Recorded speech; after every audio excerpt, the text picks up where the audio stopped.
Ya pemirsa, untuk mengetahui perkembangan di pasar uang hingga sore ini kita sudah terhubung bersama Reni Eka Putri, senior kuantitatif analis Bank Mandiri. Ya Mbak Reni, kemarin indeks dolar ini sempat melemah setelah The Fed merilis risalah rapat bulan September. Nah, ini bagaimana pengaruhnya terhadap rupiah hari ini, Mbak Reni?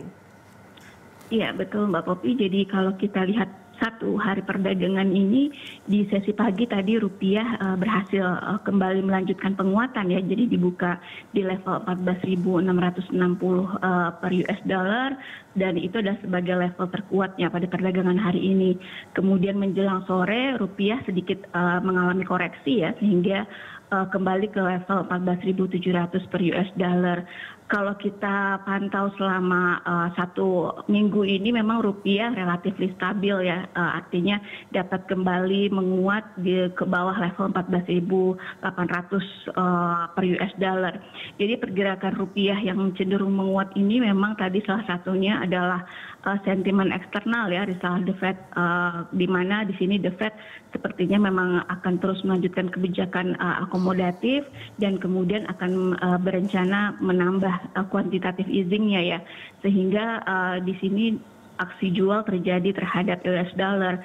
Momentum ini dimanfaatkan oleh rupiah untuk terus melanjutkan penguatan.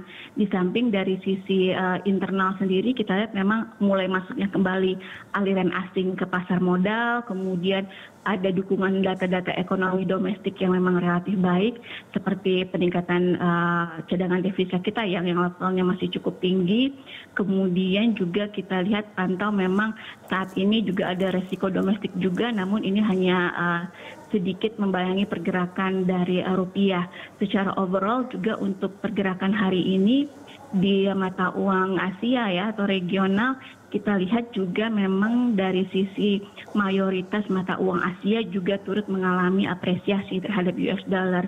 Jadi US dollar saat ini memang dalam tone yang downtrend, artinya tetap menunjukkan posisi yang lebih lemah dibandingkan dengan major currencies, karena tadi ada sentimen The Fed dan juga dengan potensi kontraksi ekonominya yang ternyata mungkin masih akan tetap rendah ya untuk tahun ini. Proyeksi terakhir itu mungkin minus 3,7% untuk pertumbuhan ekonomi Amerika Serikat di tahun 2020. Kemudian ada lagi sentimen negatif bagi US dollar lainnya seperti penolakan stimulus fiskal oleh Trump dan juga kebijakan suku bunga rendah hampir mendekati nol ini yang mungkin akan dipertahankan sampai nanti di tahun 2023 ya Mbak Popi. Oke, lalu soal posisi rupiah ini di tengah fluktuasi pasar modal dan juga emas saat ini. Saran mungkin untuk pemerintah dan juga pelaku usaha, Mbak Reni.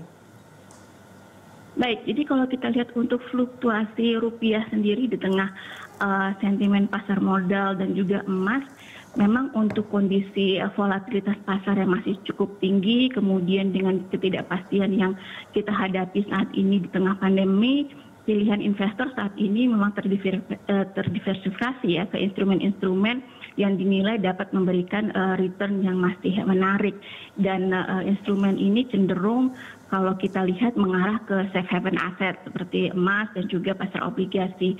Seperti untuk hari ini, untuk harga emas kembali sedikit meningkat dan juga pasar obligasi itu relatif stabil. Kalau untuk 10 years yield-nya itu masih berada di kisaran 6,9%.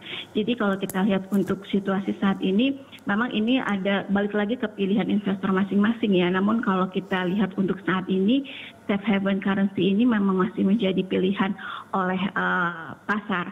Kemudian kalau dari sisi pemerintah tentunya untuk menjaga stabilisasi rupiah terus melanjutkan bauran kebijakan ya, baik dengan Bank Indonesia.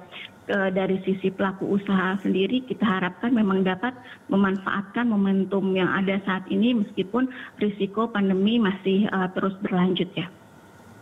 Baik, lalu soal peluang rupiah untuk pekan depan dan juga sentimen apa saja yang mungkin harus diwaspadai, Mbak Reni? Baik, kalau untuk pekan depan kita lihat itu potensi rupiah kemungkinan masih akan dapat melanjutkan penguatan karena secara teknikal sendiri rupiah masih bisa menguji supportnya di 14.650 dan resisten 4.740 per US dollar. Dan ini kita assuming dengan momentum downtrend dari USD index yang masih berlanjut. Sementara untuk pekan depan ada sentimen-sentimen baik dari internal maupun eksternal yang dapat diantisipasi oleh market karena dari sisi eksternal sendiri minggu depan itu akan ada rilis data inflasi Amerika Serikat dan ini salah satu faktor yang cukup diperhatikan oleh market juga. Kemudian ada dari data penjualan retail Amerika Serikat juga yang masih dapat dipantau oleh pelaku pasar. Sementara dari domestik minggu depan itu akan ada agenda rapat Dewan Gubernur BI ya untuk bulan Oktober dan view kita sendiri memperkirakan bahwa Bank Indonesia masih akan mempertahankan kebijakan dovish-nya dan kemungkinan masih akan menahan suku bunga BI 7 days reverse repo rate-nya sebesar 4% ya dalam RDG Oktober ini. Ya, soal obligasi ini seperti apa trennya sejak di awal Oktober? Jadi apa saja yang masih menarik pasar? Untuk obligasi ini masih cukup menarik karena dari sisi suku bunga sendiri karena tren suku bunga yang masih rendah, kemudian tingkat inflasi yang masih terjaga juga di kisaran yang rendah, kita melihat kinerja pasar obligasi masih cukup positif. Kalau dari sisi aliran dana asing yang masuk ke pasar obligasi, ini sepanjang Oktober sudah membukukan sekitar 2,6 triliun rupiah ya, jadi sudah capital inflow di Oktober. Dan terkait dengan instrumen yang menarik tentunya kita masih melihat potensi di medium dan long term obligasi, kemudian ada pilihan sukuk retail dan obligasi retail juga bagi individu yang mungkin ingin mengkolek di pasar obligasi juga. Jadi kalau kita sendiri untuk view dari yield obligasi acuan diperkirakan untuk tahun ini masih bisa terus turun seiring dengan sentimen yang bagus untuk pasar obligasi, jadi itu bisa ditutup di 6,6 sampai 7% ya untuk tahun ini. Ini juga kita asumsikan jika nanti untuk nilai tukar rupiah dapat kembali mengalami penguatan yang lebih lanjut ya dibandingkan dengan posisi saat ini. Jadi kita lihat potensi di pasar obligasi itu masih relatif memang lebih menarik ya dibandingkan dengan instrumen lainnya, begitu Mbak Popi. Baik, terima kasih atas informasinya dan juga analisanya pemirsa. Reni Eka Putri, Senior Kuantitatif Analis Bank Mandiri.